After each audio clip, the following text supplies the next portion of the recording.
रामकृष्ण हरी मंडळी. तर आजचा व्हिडिओ हा सगळ्या शेतकरी लोकांसाठी, शेतकरी राजासाठी, आणि आपण ज्या शेतात आलोय ते म्हणजे टरबूज, वॉटरमेलनचं शेत, फळबाग म्हणू शकतो आपण. आणि आपल्याच मित्राचं शेत आहे. आणि आपण ह्या व्हिडिओमध्ये कव्हर करणार आहेत की कसं याची शेती होते, कशी लागवड होते, किती, म्हणजे पूर्ण याचं डिटेल्स या व्हिडिओमध्ये येईल. तर व्हिडिओ पूर्ण बघा. तर दादा, हे तुमचं शेत आहे, याच्याबद्दल थोडीशी माहिती असं सांगा की आपण टरबूजची जी लागवड आहे ते कधीपासून सुरुवात होते, म्हणजे कोणत्या महिन्यात उत्तम असतं लागवड करणं? सहसा लोक तर डिसेंबर महिन्यात करतात लागवडची, म्हणजे थंडीच्या दिवसात. आणि बहुतेक लोक जानेवारी मध्ये पण करतात. म्हणजे डिसेंबर ते जानेवारी हा उत्तम महिना याला लागवड हा करण्यासाठी. बरोबर, डिसेंबर ते जानेवारी. आणि तुमचे जे क्षेत्र आहे हे किती बिघ्यामध्ये तुम्ही टरबूज लावले? आपण 4 बिघामध्ये लावले जातात. आणि थोडक्यात याची काही लावण्याची काही प्रोसेस आहे का जी एकदम तुम्ही थोडक्यात सांगू शकता? सुरुवातीला काय करावं लागतं? सगळ्यात आधी जमीन मोकळी पडली आहे, मग याला त्याच्या तर- सगळ्यात आधी काय करणार तुम्ही? सहसा पहिले नांगरणी करावी लागते.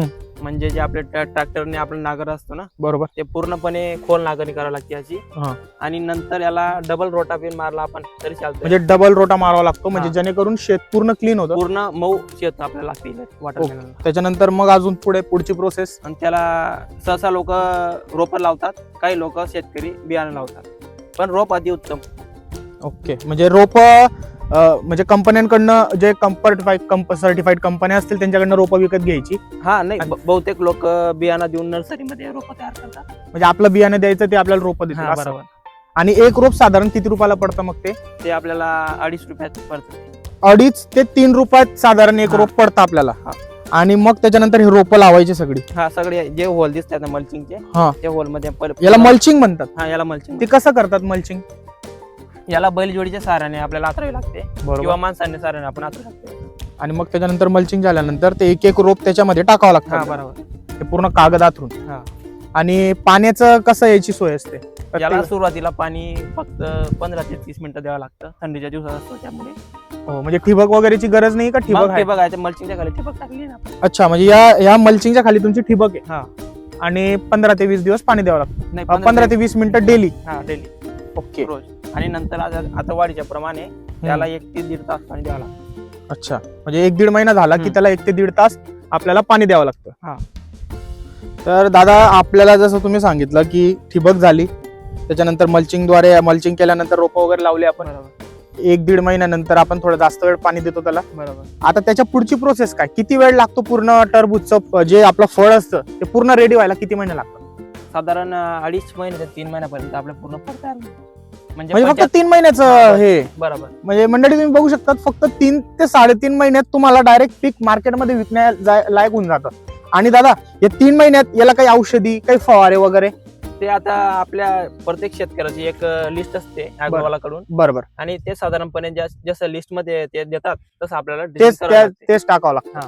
बरोबर. म्हणजे जेणेकरून आपल्या फळची वाढ चांगली होते आणि हा. उत्पन्न आपल्याला चांगलं भेटतं. साधारण आपण हप्त्यामध्ये 3दा याला ड्रिचिंग केलेली आहे. ड्रिचिंग म्हणजे वॉटर सोल्युबल मटेरियल असतं, एक फर्टिलायझर. हो, म्हणजे त्याला- पाण्याच्या थ्रू. पाण्याच्या थ्रू. जसं सलाईन मध्ये आपल्याला ग्लुकोज भेटतं जे आपण बरोबर. आजारी पडतो, तसं यांना हे बरोबर, पाण्याच्या थ्रू औषधी दिले जातात एक बरोबर. प्रकारे तंदुरुस्त राहण्यासाठी. बरोबर. आणि रोज शेतात यावं लागतं. रोज डेली 1 दिवस न चुकवता शेतात यावं लागतं. म्हणजे बघा तुम्ही, शेतकरी राजाला कुठल्याही प्रकारची सुट्टी नसते. आपल्याला वाटतं शेतकरी राजा घरी बसून आराम करतो, एकदा रोपलं, असं नसतं. रोज शेतात यावं लागतं, 3 ते 4 तास स्वतः घालावं लागतात. आणि तरी सुद्धा अवकाळी पाऊस झाला, काही झालं तरी आपल्याला गॅरंटी नसते की हे शेवटपर्यंत आपल्याला ते उत्पन्न भेटेल किंवा नाही. आणि दादा, सध्या टरबूज जी पूर्ण लागवड तुम्ही करताय, तर एक इस्टिमेट खर्च एक बिघ्याला किती येत असेल? पूर्ण लागवड, पूर्ण सगळ्या गोष्टींचा एक इस्टिमेट खर्च 60-70 एका बिघ्याला? हा.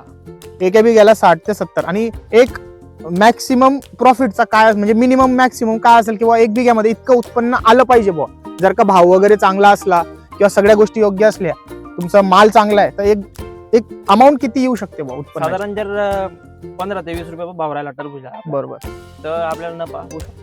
म्हणजे एका बिघ्यामध्ये 1,00,000, 1.25 लाख, 1.5 लाखाचं उत्पन्न होऊ शकतो. म्हणजे 1.25 लाख ते 1.5 लाखाचं उत्पन्न तुम्ही एका बिघ्याला घेऊ शकतात, जर का तुम्ही मेहनत केली, सगळ्या गोष्टी योग्य असल्यात, सगळ्या फर्टिलायझर्स, त्या औषधी वगैरे व्यवस्थित वापरली तर मंडळी, आतापर्यंत तुम्ही बघितलं की किती उत्पन्न आपण बिघ्याला घेऊ शकतो किंवा कसं लागवड वगैरे असते. आता आपण एक्झॅक्ट फळ कसं असतं आणि त्याची कशी वाढ होईल ते आपण दादांकडे विचारून घेऊ. तर हे बघा, हे फळ आहे, तुम्ही बघू शकतात, आणि खूप छोटे आहे. दादा आताला किती दिवस झालेत? त्याला आता 35 दिवस म्हणजे 1-1.25 महिना साधारण झालाय आणि हे पूर्ण भक्कम रेडी व्हायला याला किती वेळ लागेल? अजून 30 ते 35 दिवस. म्हणजे अजून 1-1.5 महिन्यामध्ये हे टरबूज एवढं मोठं म्हणजे 3 ते 4 किलोचा एक जास्त. फळ, त्याच्यापेक्षा पण जास्त, आणि एकदम भारी आहे. लागवड तुम्ही बघू शकतात. शेतामध्ये ना ते ग्लास दिसतात आपल्याला बघा टांगलेले. हा. दादा थोडक्यात सांगणार बरं ते ग्लास कशासाठी लावलेत तुम्ही? हे ग्लास जे आहेत आपण आता आपलं फळ बनलेलं आहे, हा, हे फळ आहे याच्यावर जर माशी आली, फळ माशी, बरोबर. आणि त्याने जर हिला टोचा मारला हा. तर ते फळ आपलं खराब होतं. बरोबर. त्यासाठी त्याच्यामध्ये एक ग्लास मध्ये चॉकलेट आहे, हा. त्या चॉकलेटवरती फळमाशी नियंत्रण होतं. म्हणजे ज्याही माश्या येतील हा, त्या डायरेक्ट त्या ग्लास मध्ये खायचा पदार्थ आहे ते खातील. ती फळमाशी म्हणजे तुम्ही बघू शकता इतकं भारी. आणि हे जे येल्लो आणि हे ज्या पट्ट्या दिसतात मला, हे येल्लो निळ्या कलरचे, हे कशासाठी आहेत? हे येलो कलरचे पट्ट्या आहेत आपल्या, हा. म्हणजे त्याला ट्रॅप म्हणतात. बरोबर. ते जे मच्छर कीट वगैरे असतात हा. त्यांना चिपकण्यासाठी असतात. ओके, म्हणजे जसं घरामध्ये आपण उंदरं पकडण्यासाठी जे हा. ट्रॅप वापरायचो, बिलकुल सेम शेतामध्ये मंडळी तुम्ही बघू शकता. तिकडे पण दाखवा, ते तिकडे पण ट्रॅप आहे, इकडे पण ट्रॅप, म्हणजे पूर्ण शेतामध्ये त्यांनी ट्रॅप लावलेत. आणि मधुमक्खी तुम्ही सांगत होते मला, हा. मधुमक्खीचं काय महत्वाचं काम असतं या पूर्ण फळबागासाठी? आता आपल्याला इथं सेटिंग मध्ये आपला प्लॉट दिसतोय आपल्याला, बरोबर. आणि येलो कलरचे जे आपल्याला फुल फुल आहे. दिसत हा. आहे, याच्यावर एक नर फुल असतं आणि एक मादी फुल असतं बरोबर. एक प्लांटवर. बरोबर. आणि ते परागीकरणसाठी आपल्याला मधमाखी अवश्य गरजेची आहे. मग आता समजा एवढ्या मोठ्या शेतामध्ये ते येतं कुठून? आता हे बघा, हे दिसतंय ना तुम्हाला, बरोबर. हे झाडं वगैरे त्यांच्यावर मधमाशीचं एक पोळ असतं. पोळ असतं. आणि फळ म्हटलं म्हणजे ते येणारच.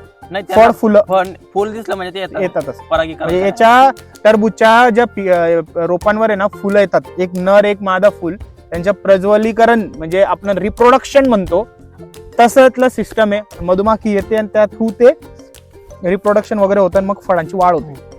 तर अशी प्रोसेस आहे. खूप सुंदर असं शेत आहे दादा, आणि त्यांचं तुम्ही बघू शकतात. आणि मेहनत खूप आहे.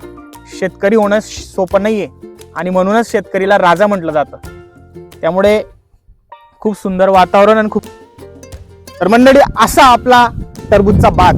व्हिडिओ आवडला असेल तर नक्की सबस्क्राईब करा माझ्या युट्यूब चॅनलला, आणि असाच सपोर्ट राहू द्या. यापेक्षा भारी भारी व्हिडिओज मी आणणार आहे. आणि दादांनी ना आपल्याला एक फळ दाखवलं होतं, ते एक शेवटचा 10 सेकंद फक्त तुमचे घेईल. ते फळ कुठे आहे? ते फळ आम्ही शोधतो. 1 मिनिट थांबा. जे फळ खूप वाढ झाली बघा, हे बघा ते फळ. काही फळं खूप वाढली पण आहेत आणि काही फळं वाढायची आहेत, पण उत्पन्न खूप भारी भेटणार आहे. आणि व्हिडिओ आवडला असेल तर नक्की सबस्क्राईब करा माऊलीओ. असाच सपोर्ट राहू द्या. असेच सुंदर सुंदर व्हिडिओ मी तुमच्यासाठी आणेल. धन्यवाद. रामकृष्ण हरी. जय खानदेश. जय महाराष्ट्र.